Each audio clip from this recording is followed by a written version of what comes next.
Buenas tardes, hermanos, bendiciones. Estamos aquí para dar el estudio bíblico correspondiente a esta semana y comenzaremos orando. Padre, te damos gracias, bendito Dios, por esta oportunidad que nos das. Te damos gracias por tu misericordia, por tu amor. Rogamos de tu sabiduría para entender, bendito Dios. Danos también paciencia y ese amor tan grande en nuestros corazones para poder, Señor, exteriorizarlo hacia las demás personas. Te damos gracias en el nombre de Jesucristo nuestro Salvador. Amén y amén. Bueno, hermanos, les decía que íbamos a comenzar el estudio bíblico y hoy vamos a estar apoyándonos en un texto de la carta de los Filipenses, capítulo 1, versículo del 1 al 11, y nos dice así: Pablo y Timoteo, siervos de Cristo, a todos los santos en Cristo Jesús que están en Filipos con los obispos y diáconos, gracia y paz a vosotros de Dios nuestro Padre y del Señor Jesucristo. Doy gracias a mi Dios siempre que me acuerdo de ustedes, siempre que en todas mis oraciones rogando con gozo por todos vosotros, por vuestra comunión en el Evangelio desde el primer día hasta ahora, estando persuadido de esto, que el que comenzó en vosotros la buena obra, la perfeccionará hasta el día de Jesucristo. Y como me es justo sentir esto de vosotros, por cuanto os tengo en el corazón y en mis prisiones y en la defensa y confirmación del Evangelio, todos vosotros sois participantes conmigo de la gracia. Aquí se está refiriendo a la gracia de Dios.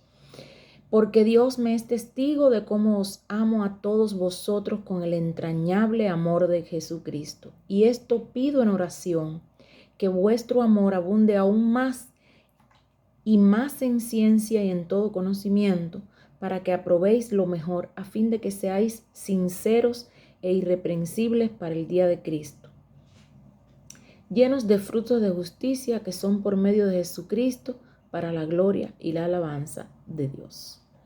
Estamos a pocos días de terminar este año y es muy bueno tener algunos consejos para tenerlos en cuenta para el nuevo año. Y en este pasaje que hemos leído podemos sacar muchísimas enseñanzas, pero hoy vamos a comenzar con algunas de ellas, comentando algunas de ellas, para que nos sirva a todos y a cada uno de nosotros para el próximo año tener un año en victoria, una vida diferente en Cristo Jesús. Amén.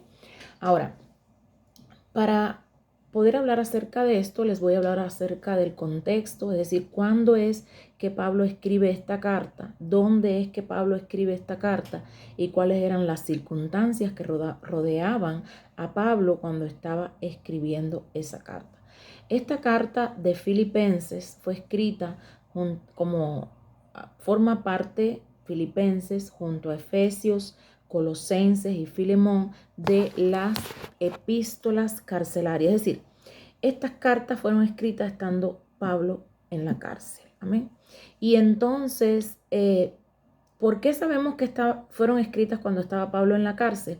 Porque Filipenses capítulo 1 versículos 12 y 13, es decir, leímos anteriormente Filipenses 1 del 1 al 11. Y ahorita estamos hablando de los versículos 12 y 13. En los versículos 12 y 13 nos dice: quiero que sepáis, hermanos, que las cosas que me han sucedido han redundado más bien para el progreso del Evangelio, de tal manera que mis prisiones se han hecho patentes en Cristo en todo pretorio y a todos los demás. Es decir, que él escribió Filipenses junto a Efesios, junto a Colosenses y junto a Filemón, que forman parte de las epístolas carcelarias. Él también escribió Filipenses, es decir, que también fue escrita en la cárcel. La carta de los Filipenses está escrita más o menos entre los años 50 y 60 de la era cristiana. Amén. Y fue escrita en Filipos, por eso es que se llama Filipenses. Filipo era una provincia romana que se encontraba en Macedonia, en Europa, y ese lugar es exactamente donde se encuentra hoy la actual Grecia. Es decir, esta ciudad fue fundada por Filipo II, por eso es que se llama Filipos, y ¿Quién era Filipo II? Filipo II era el padre de Alejandro Magno. Amén. Ahora, la iglesia de Filipos fue la primera iglesia que Pablo fundó. Y esta iglesia Pablo la funda por una visión que tuvo. Y les voy a leer Hechos capítulo 16, versículos del 6 al 12, que nos habla acerca de esto. Y atravesando Frigia y la provincia de Galacia, les fue prohibido por el Espíritu Santo hablar la palabra en Asia. Y cuando llegaron a Misia, intentaron ir a Bitinia, pero el Espíritu no se lo permitió. Y pasando junto a Misia, descendieron a Troas, y se le mostró a Pablo una visión de noche. Un varón macedonio estaba en pie, rogándole y diciendo: pasa a Macedonia y ayúdanos. Cuando vio la visión, enseguida procuramos partir para Macedonia, dando por cierto que Dios nos llamaba para que les anunciásemos el evangelio. Encarcelados en Filipos, es decir, que cuando estaban en Filipos estaban encarcelados. Zarpando pues de Troas, vinimos con rumbo directo a Somatrocia y el día siguiente Neápolis, de allá a Filipos, que es la primera ciudad de la provincia de Macedonia, una colonia, y estuvimos en aquella ciudad algunos días. Amén. Es decir, que ya sabemos el contexto sobre que existía en ese momento cuando Pablo escribe esta carta. Era una situación bastante difícil para Pablo. ¿Por qué? Porque estaba preso, pero Pablo no dejó de evangelizar y no dejó de escribir, no dejó de cumplir con la misión que Dios le había dado. Amén. Ahora, la primera persona que se convirtió a Cristo en Europa fue en Filipos. Y esta persona se llamaba Lidia. Y les leo Hechos capítulo 16, versículo del 13 al 15. Y un día de reposo, sábado, salimos fuera de la puerta junto al río donde solía hacerse la oración, y sentándonos hablamos a las mujeres que se habían reunido. Entonces una mujer llamada Lidia, vendedora de púrpura de la ciudad de Tiatira, que adoraba a Dios, estaba oyendo, es decir, estaba escuchando. Y el Señor abrió el corazón de ella para que estuviese atenta a lo que Pablo decía. Cuando fue bautizada y su familia nos rogó diciendo: si habéis juzgado que yo sea fiel al Señor, entrad en mi casa y posad. Y nos obligó a quedarnos. Es decir, que la carta a la iglesia de Filipos que Pablo hizo fue enviada para darles ánimo, para darles esperanza, para darles paz. ¿Por qué? Porque estaban pasando por un momento de aflicción, un momento de persecución, y veían un futuro desconocido. No sabían qué cosa era lo que estaba preparado para el futuro, para ellos. No sabían, estaban muy afligidos, y Pablo los estaba escribiendo desde la cárcel para darles ánimo. Amén. En Filipenses 4, versículo 4 dice: regocijaos en el Señor siempre. Y otra vez digo, regocijaos. Es decir, que él les estaba dando ánimo en esa carta de Filipenses. Le estaba dando ánimo a la iglesia de Filipos, que anteriormente les dije que fue la primera iglesia que se fundó en Europa. Amén. Y que la primera persona a la que Pablo evangelizó en Europa y se convirtió a Cristo fue una mujer llamada Lidia. Ahora, ¿quién era Lidia? Y vamos a ver, dice Hechos 16, 13 al 15. Y un día de reposo salimos fuera de la puerta, ya les leí, junto al río. Y el versículo 14 nos dice: entonces una mujer llamada Lidia, vendedora de púrpura de la ciudad de Tiatira, etc. Es decir, que Hechos 16, del 13 al 15, nos habla acerca de la historia de Lidia. Amén. Es decir, la fundación también de la iglesia de Filipos se convirtió a ella y a toda su familia. El apóstol Pablo, como les decía anteriormente, escribió esta carta en un momento complicado de su vida, en un momento donde me imagino que las circunstancias no eran las mejores, porque estaba preso, y nadie que esté preso puede estar feliz porque él estaba preso. Pero sin embargo, hermanos, en este pasaje que leímos, Filipenses capítulo 1, versículos del 1 al 11, podemos encontrar sabios consejos para que a pesar de las circunstancias nosotros no perdamos el gozo, como tampoco lo perdió Pablo. Aquí existen consejos muy importantes para enfrentar el nuevo año en tiempos complicados como los que nos están tocando vivir tanto a nivel mundial como en la sociedad y hasta en nuestra propia vida. Vamos a comenzar viendo algunos ejemplos que encontramos en esta carta de Pablo a los filipenses. ¿Para qué? Para que los interioricemos y los apliquemos a nuestra vida. Tenemos, lo primero, es que desarrollar una verdadera vida de oración. Es fundamental. Es fundamental para ustedes, es fundamental para todos nosotros. Debemos experimentar una verdadera vida de oración. Es decir, debemos implementar en nuestra vida una vida de oración. Filipenses capítulo 1 del 3 al 5 dice: doy gracias a mi Dios siempre que me acuerdo de vosotros, siempre en todas mis oraciones, rogando con gozo por todos vosotros, por vuestra comunión en el Evangelio desde el primer día hasta ahora. Pablo estaba preso y eso él no lo podía cambiar. A veces nosotros tampoco alcanzamos a cambiar las circunstancias en las que estamos sumidos. Pero lo que sí podemos hacer es orar. ¿Para qué? Para que el Señor interceda a favor nuestro y para que el Señor nos dé las herramientas. ¿Para qué? Para pasar por esos momentos y no perder el gozo. Fíjense, ¿qué es lo que debemos hacer para esto? Orar, orar y orar, pero orar ¿cómo? Orar con gozo. Es decir, que los problemas no nos pueden hacer olvidar el amor, la misericordia y la fidelidad de Dios. Debemos ser perseverantes, no debemos rendirnos tan fácilmente. Romanos capítulo 15, versículo 30 nos dice: pero os ruego, hermanos, por nuestro Señor Jesucristo y por el amor del Espíritu, que me ayudéis orando por mí a Dios. Es decir, que no es solamente que oremos, es también que le pidamos a nuestros hermanos que nos apoyen en oración. ¿Por qué? Porque la intersección tiene gran poder delante de Dios. Colocarnos en la brecha a favor de nuestros hermanos o que ellos se coloquen a favor de nosotros es algo importante para nuestro Dios y puede actuar a favor de nosotros. Fíjense, Pablo conocía muy bien el poder de la oración y por eso es que en Romanos capítulo 15, versículo 30 dice: os ruego por nuestro Señor Jesucristo y por el amor del Espíritu que me ayudéis orando por mí a Dios. El poder que tiene la oración es incalculable. Podemos tener muchas oportunidades de bendición si estamos orando o si están orando a favor de nosotros. Colosenses capítulo 4, versículo 3 nos dice: orando también al mismo tiempo por nosotros para que el Señor nos abra puerta para la palabra a fin de dar a conocer el misterio de Cristo, por el cual también estoy preso.